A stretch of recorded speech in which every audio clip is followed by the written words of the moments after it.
দর্শক, আপনাদেরকে আগে যেমনটি জানিয়েছি, জিয়া অরফেনেজ ট্রাস্ট দুর্নীতি মামলায় হাইকোর্টের দেয়া 10 বছরের কারাদণ্ডের রায়ের বিরুদ্ধে বিএনপির চেয়ারপারসন খালেদা জিয়ার আপিল মঞ্জুর করে তাকে খালাস দিয়েছেন আপিল বিভাগ। এই মুহূর্তে কথা বলছেন দুদকের আইনজীবী। আমরা এখন সরাসরি চলে যাচ্ছি সেখানে। আত্মসাৎ হয়নি এবং কনভার্ট হয়নি। এবং ব্রিচ অফ ট্রাস্টের উপরে তো পুরো মামলাটা, কারণ সাজা হয়েছিল যে 409-এ। সেখানের মূল কথা কি? প্রথম কথা ইন্ট্রাস্টমেন্ট থাকতে হবে, সেকেন্ড কথা মিস অ্যাপ্রোপ্রিয়েশন থাকতে হবে, থার্ড কথা কনভার্সন থাকতে হবে, ফোর্থ কথা আইনের ব্যত্যয় ঘটায় কিছু করতে হবে।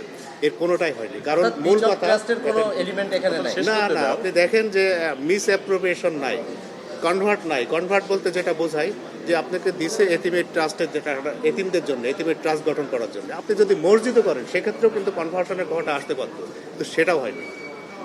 একেবারে টাকাটা যে কাজে দেওয়া হয়েছে সেই কাজেই ব্যবহার হয়েছে। কিন্তু আগের প্রসিকিউশনে যারা ওনারা তো বলছেন যে এটা এতিমের জন্য দেওয়া হয়নি, প্রধানমন্ত্রীর ফান্ডে দেওয়া হয়নি। না, এটা এতিমদের জন্যই দেওয়া হয়েছে। শুধুমাত্র ওই সময় কোনো ব্যবস্থা ছিল না বলে প্রধানমন্ত্রীর ফান্ডে রাখা হয়েছিল, আর কিছুই না। ত্রাণ তহবিলে রাখা হয়েছিল, আর কিছুই না। টাকাটা ওই অ্যাকাউন্টে রাখা হয়েছে।